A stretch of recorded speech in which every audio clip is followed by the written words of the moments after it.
नमस्कार साथियों, स्वागत है आपका आपके चैनल DRX अजय दुबे में। मैं आपका मित्र अजय दुबे।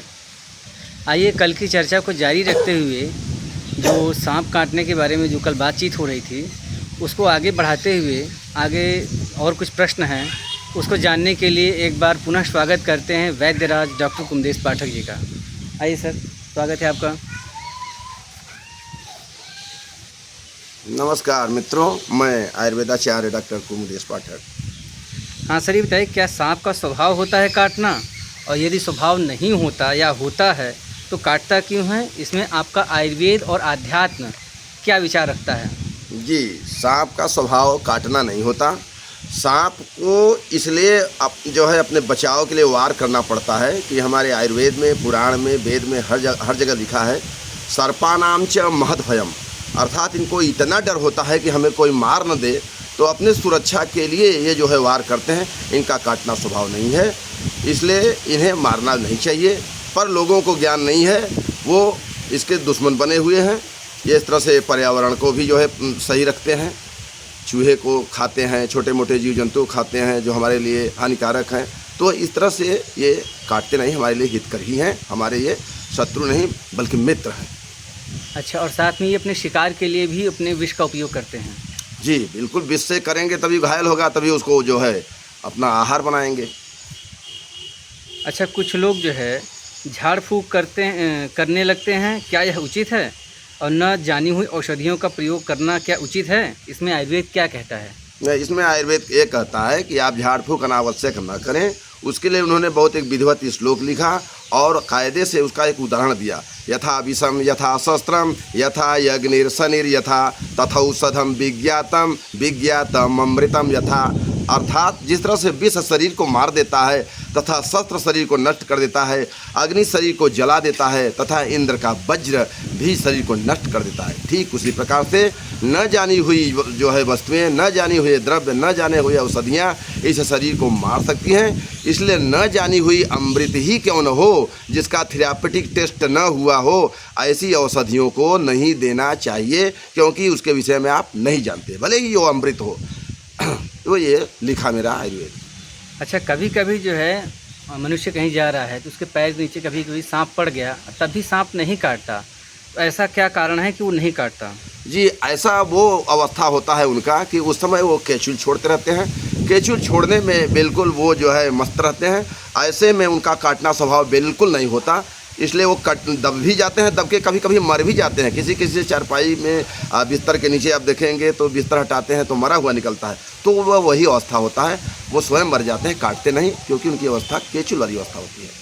अच्छा, कभी कभी ये भी सुनने में आता है कि किसी सांप को किसी ने काट लिया तो वहाँ जो है वह व्यक्ति न मरने की जगह सांप मर जाता है, ऐसा क्यों होता है? जी, ऐसा इसलिए होता है कि वो जो व्यक्ति हैं वो जो है ऐसे ऐसी औषधियों का आत्मसात किए हुए हैं, जैसे हमेशा नीम के पत्ते को जो है कम से कम 10 साल से खाए हुए हैं, या बहुत ज़्यादा भांग का प्रयोग किए हैं, तो उनके शरीर में वो चीज़ इस तरह से आत्मसात हो गया कि वो एंटी विष का काम करने लगा।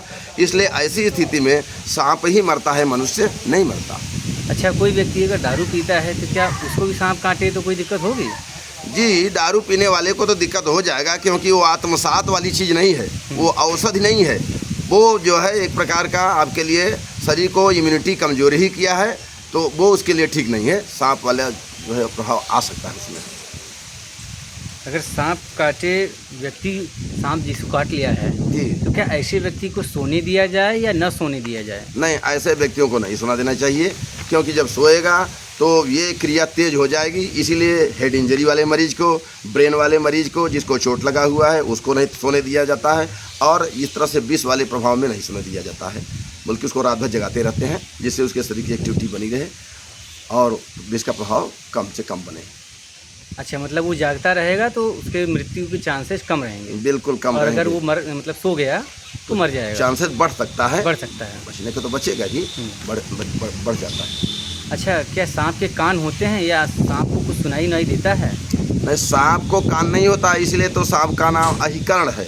इसको जो है कान नहीं होता, वो जो भी सुनता है वो आपके ध्वनि के तरंग गति के कारण जो है उसकी स्पर्शनेंद्रिय इतनी तेज होती है। स्पर्शनेंद्रिय का अधिष्ठान है त्वचा, तो उस त्वचा में जो है इतना ज़्यादा सेंसिटिविटी होता है कि वो तरंग के गति से पता कर लेता है कि फला चीज़ इधर है, फला चीज़ उधर है। उस तरह से वो भाग के सावधान हो जाता है।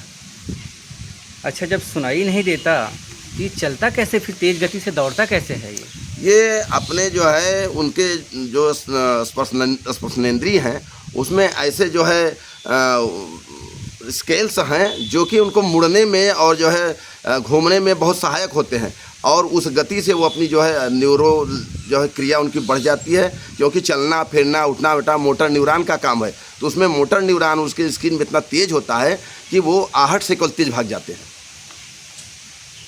अच्छा, सांप के दुश्मन कौन कौन होते हैं? सांप के दुश्मन देखिए, बाज है, नेवला है, बंदर है, मनुष्य खुद है। अच्छा, ये जो है भगवान भोलेनाथ सांप को अपने गर्दन में लपेटे रहते हैं, इसका आध्यात्मिक क्या है? देखिए, भगवान भोलेनाथ के तो दूत हैं सब, और वो इसलिए लपेटे हुए हैं कि ये हमारे दूतों में बहुत शुभ चिंतक हैं, और इनको आप जो है अध्यात्म मान करके, हमारा स्वरूप मान करके इनको आप पूजते रहेंगे तो ये आपको जो है अनावश्यक काटेंगे ही नहीं। केवल मेरे आराध्य हो जाओ तो मैं कहता हूँ कि ये आपके देख करके अपना रास्ता बदल देते हैं। जहाँ तक मुझे ज्ञान है मैं अपने अल्प ज्ञान से बता रहा हूँ। धन्यवाद दोस्तों, मैं आयुर्वेदाचार्य। अगर किसी प्रकार का प्रश्न हो तो हमारे कमेंट बॉक्स में आप हमसे प्रश्न क्वेरी कर सकते हैं। धन्यवाद साथियों, आपका चैनल है DRX अजय दुबे, इसे ज़्यादा से ज़्यादा शेयर करें, कमेंट करें और फॉलो करें। आपका चैनल है DRX अजय दुबे। आज के लिए सिर्फ इतना ही। धन्यवाद।